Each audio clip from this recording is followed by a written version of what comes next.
My name's Ray, and let me start by telling you what I didn't see. I didn't see a bear because this creature ran on two legs. It didn't walk, it ran with great speed. And since I'm very familiar with wildlife, I know for a fact that bears don't have shoulders 3 feet wide. And with that, it had ears that were flush to the side of its head, like a person. Not like a bear, where their ears sit higher on the head and point outward. It was also taller and just plain thicker. It had to be pushing 400 to 500 pounds, maybe more. How many bears in West Virginia are that big? I started hunting at the ripe old age of 8, and in my 60 years of hunting since then, I can promise you that there ain't no bears that big here, and I've seen a mess of 'em. I squirrel hunt a lot. Now there's lots of hunters that start out hunting squirrel and are lured away to bigger game, but not me. Sure, I occasionally hunt deer, but there's nothing better, in my opinion, than squirrel. Anyhow, when I want to do some serious squirrel hunting, I head out to my property in Fayette County, which all of us in my family use for hunting. I've got hills and valleys, mountains too, and wildlife everywhere. I've even got a creek, but hardly any fish to speak of. But when I want to go fishing, I visit my buddy, who's a fly fisher. He's got a fly fishing school along with a bed and breakfast where they teach city folk to fish. It's always worth a good laugh. I've joked about it with my buddy that a guy could make a day out of it. On my land, it's not unusual to see bobcat, grouse, turkey, red fox, deer, and one of my nephews once told me he saw a mountain lion. I like to think of it as my own little game preserve. There aren't any cabins or structures on the land. The only thing man-made is a gravel driveway. Yes, sir, wild and wonderful. I'm a retired veteran and have traveled the world and witnessed my share of death and destruction.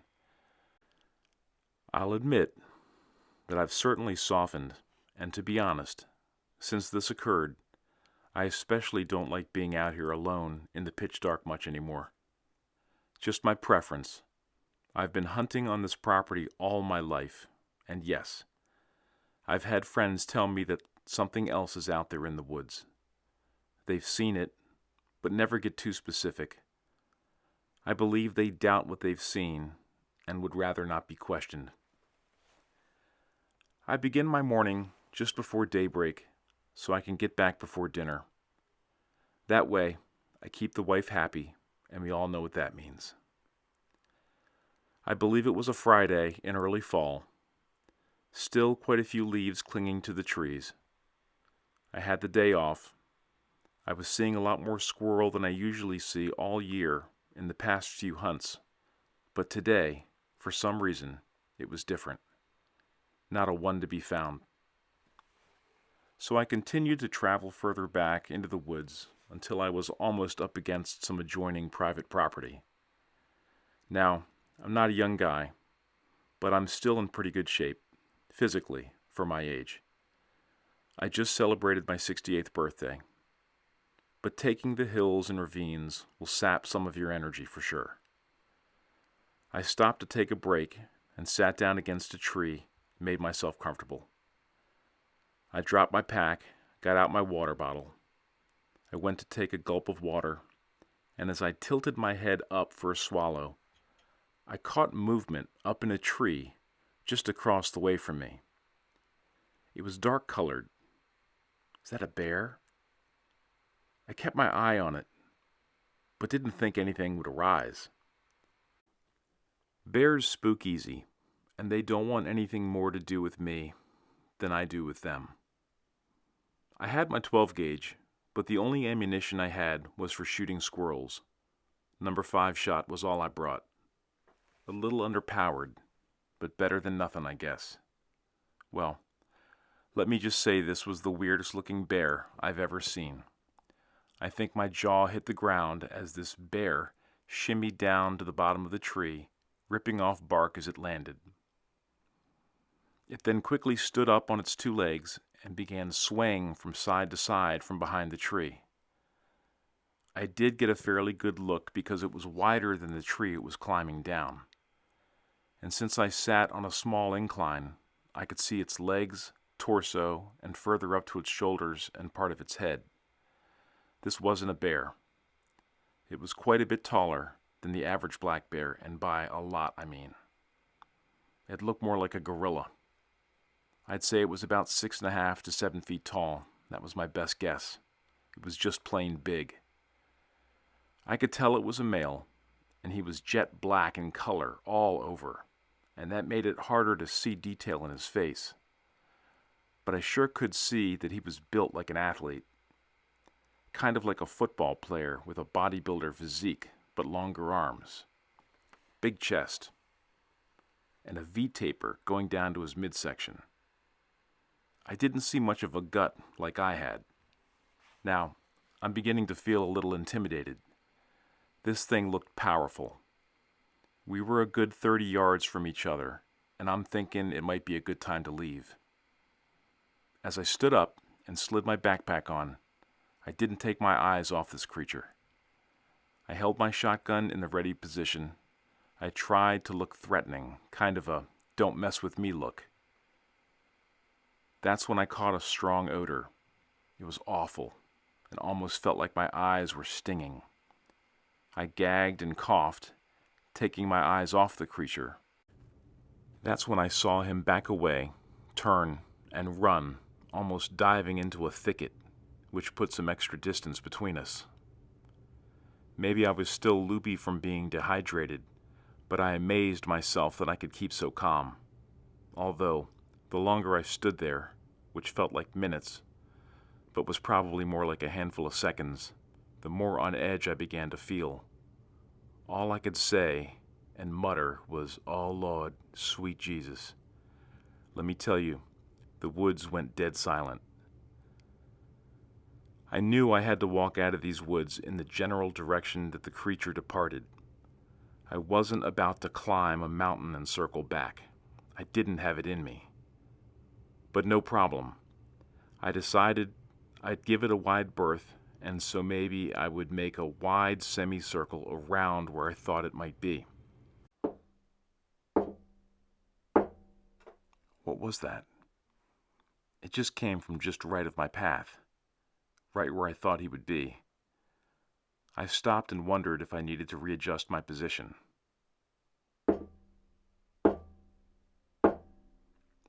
There it is again. Almost sounds like a code. Now that's to my left, and quite a distance up the hill. I picked up my pace and gripped my gun just a little tighter. I felt like there were eyes on me, and I could hear an occasional rustle from different areas to my right and further up ahead on my left. There was more than one. My throat got a little tighter.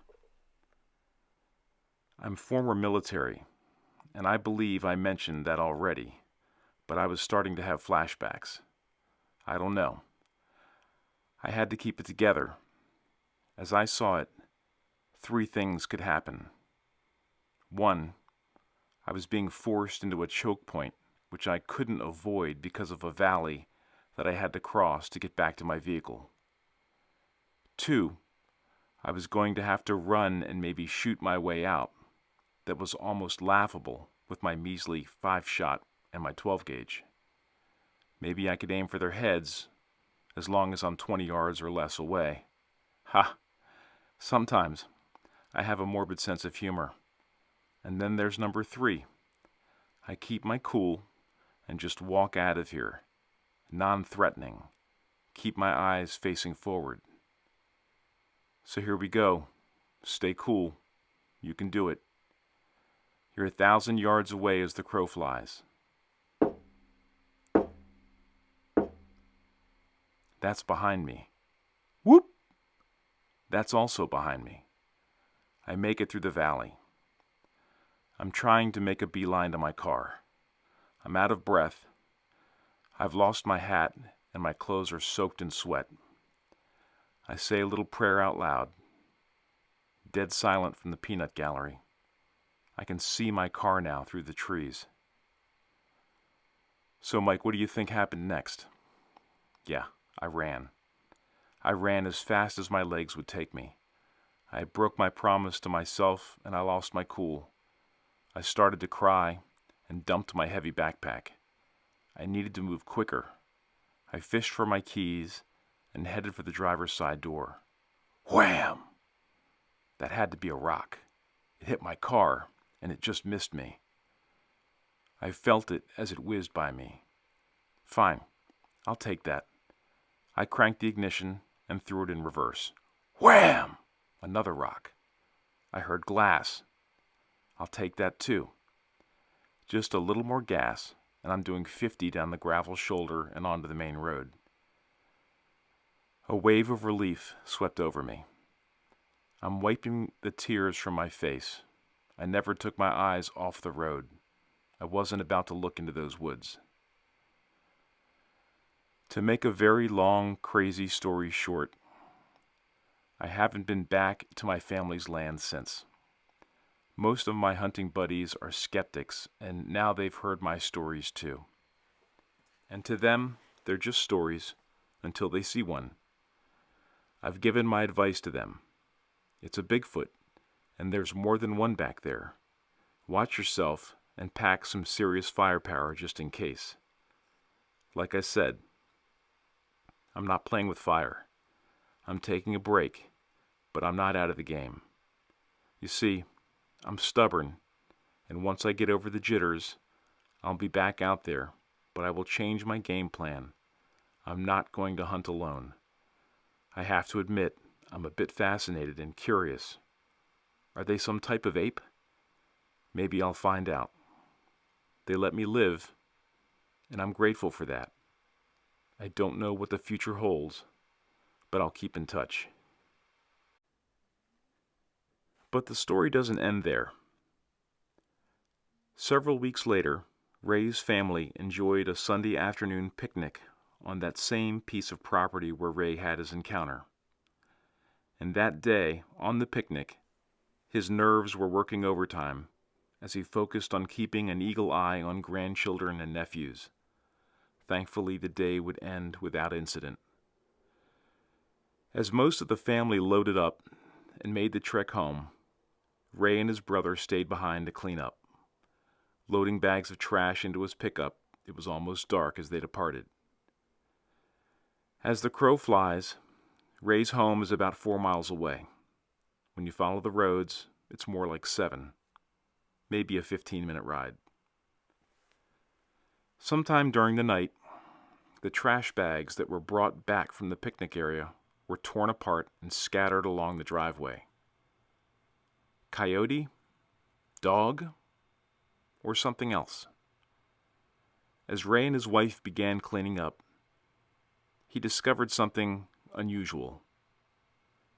Greasy handprints on the side of his truck. The prints were sizable, considerably larger than his own. In the back of his mind, he knew what it was, but continued to keep quiet for the sake of his family. However, one evening, on a leisurely walk with his wife, both of them noticed that someone was drumming or maybe even banging on metal, and it sounded like it was close. Perhaps coming from the back of his home's property.